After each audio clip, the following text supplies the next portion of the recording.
ক্ষমা করবেন, আল্লাহ যেন ক্ষমা করে দেন। বুঝতে পারছেন? আমি বলবো বাবা মায়ের চাইতে বড় পীর আর পৃথিবীর জমিনে কেউ হতে পারে না।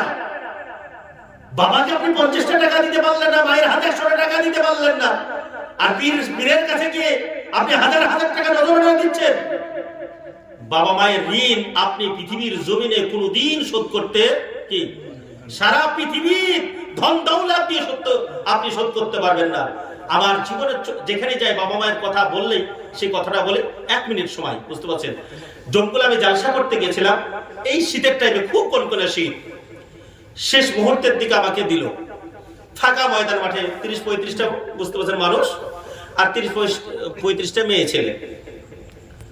2টোর সময় উঠলাম, 3টার সময় বক্তব্য শেষ। ডোমকল থেকে আমার বাড়ি হচ্ছে 14 কিলোমিটার। নীরবে একটু শোনেন। আজ আল্লাহ নবী প্যারা নবী সাল্লাল্লাহু আলাইহি সাল্লাম বলেছেন, আপনাদের দেশে অনেক হাজী সাহেব আছে, কোন মৌলানা সাহেব ফতোয়া দিতে পারবে না, মুফতি সাহেব ফতোয়া দিতে পারবে না যে হাজী সাহেবদের হজ কবুল হয়েছেই 100%। কি? কিন্তু আল্লাহর নবী প্যারা নবী সাল্লাল্লাহু আলাইহি সাল্লাম বলছেন, কোন সন্তান যদি হাসি মুখে তার পিতামাতার দিকে একবার ভালো দৃষ্টিতে তাকায়, মিশকাত শরীফের হাদিস, আল্লাহর নবী প্যারা নবী বলছেন যে ওই ব্যক্তির আমলনামাতে, ওই সন্তানের আমলনামাতে একটা মাকবুল হজের নেকি আল্লাহ পাক সঙ্গে সঙ্গে দিয়ে দেন।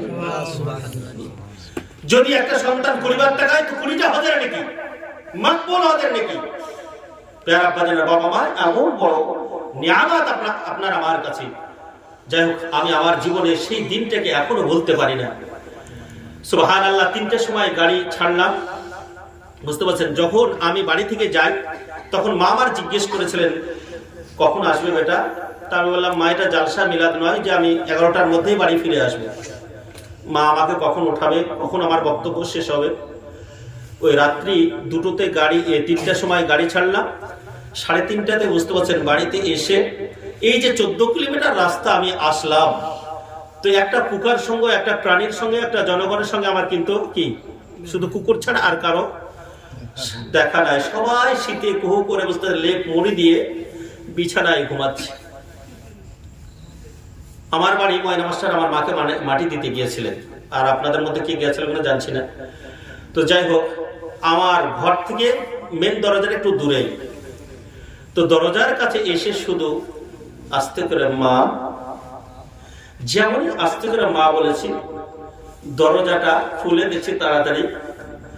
আমি মায়ের কাছে নীরবে মাথাটা নিচু করে বলছি, মা, 14 কিলোমিটার রাস্তা এলাম, কোনো মানুষের সঙ্গে দেখা সাক্ষাৎ নাই, সবাই এই শীতের রাত্রিতে কি লেপ মুড়ি দিয়ে, কম্বল ব্ল্যাঙ্কেট মুড়ি দিয়ে ঘুমাচ্ছে। মা, তুমি কি ঘুমাওনি?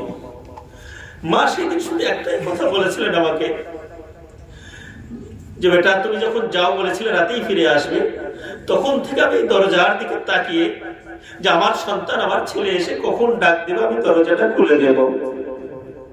আচ্ছা বলেন, পৃথিবীতে আপনি সমস্ত টাকা দিয়ে মায়ের এই মুহূর্তের এই যে মহব্বত, এই তাকানোটা ঋণ পরিশোধ করতে পারবেন? আমি পারবো?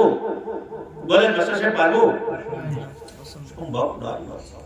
বাফির আমার, যে মা আপনার আমার দরজার দিকে তাকিয়ে থাকে ঘুমকে হারাম করে দিয়ে, সুবহানাল্লাহ, যে বাবা সারাটা দিন মাঠে খেটে মাথার ঘাম পায়ে ফেলে, এই বাবা মাকে যেন আমরা কোনোদিন কখনোই দুঃখ কষ্ট যন্ত্রণা না দিই, কারণ এই বাবা মায়ের পদতলে আমাদের জান্নাত। প্রিয় আব্বা জানেন আমার, যাদের মা বাবা বেঁচে আছেন, সুবহানাল্লাহ, আমি এতটুকু বলবো, কোরআনে কারীমের মধ্যে লেখা রয়েছে, এই তাফসীরের মধ্যে এসেছে, আপনার 2 নম্বর পারার আপনার 12 নম্বর পৃষ্ঠার শেষের দিক থেকে 3টি লাইন বাদ দিয়ে দেখবেন, মিন খাইরিন ফালিল ওয়ালিদাইন। এই আয়াতের তাফসীর করতে গিয়ে বলেছেন, কোন সন্তান যদি বাবা মায়ের জন্য খরচা করে, তার বাড়িতে, তার ঘরে আল্লাহ পাকের রহমত ও বরকত কোনো সময় কমবে না, বরঞ্চ আল্লাহ পাক বাড়িয়ে দিবেন। তাই যাদের বাবা মা বেঁচে আছে, আমরা যেন সেই বাবা মায়ের জন্য সুবহানাল্লাহ প্রাণ করে যেন খরচা করতে পারি। যাদের বাবা মা চলে গেছে, সপ্তাহে না হলে একদিন, কমপক্ষে না হলে একদিন বাবা মায়ের কবরের কাছে গিয়ে যেন জিয়ারত করে যেন দোয়াটা করতে পারে। প্রত্যেক নামাজের পরে যেন বাবা মায়ের জন্য খাস করে আল্লাহর কাছে দোয়া করতে পারে, কারণ আমাদের দোয়া যেহেতু নিজের সন্তানের আপনার নামাজ পড়ে যদি দোয়া করে দেয়, তাহলে সেই দোয়াটা আল্লাহর কাছে বেশি কার্যকারী। তাই আল্লাহ পাক যেন আমাদেরকে নিজের পিতা মাতার খেদমত করা এবং পিতামাতার জন্য যাদের পিতামাতা চলে গেছে তাদের জন্য যেন দোয়া করা আল্লাহ পাক তৌফিক দান করুন, বলেন আমিন, আল্লাহুম্মা আমিন। যদি বলতে গিয়ে কোনো ভুল ত্রুটি হয়ে থাকে তাহলে আল্লাহর কাছে আমি ক্ষমা চাইছি। সকলে বলেন আস্তাগফিরুল্লাহাল্লাযী লা ইলাহা ইল্লা হুয়াল হাইয়ুল কাইয়্যুম ওয়া আতুবু ইলাইহি। আপনাদের কাছেও যদি কোনো ভুল ত্রুটি করে থাকে, যদি ভাষার মধ্যে, বলার মধ্যে, বাক্যের মধ্যে, তাহলে আপনারা নিজের ভাই হিসাবে, ছেলে হিসাবে, সন্তান হিসাবে ক্ষমা করবেন। আল্লাহ পাক যেন আমাকে ক্ষমা করে দেয়। সকলে বলেন আমিন, আল্লাহুম্মা আমিন। ওয়া আখিরু দাওয়ানা আলহামদুলিল্লাহি রাব্বিল আলামিন।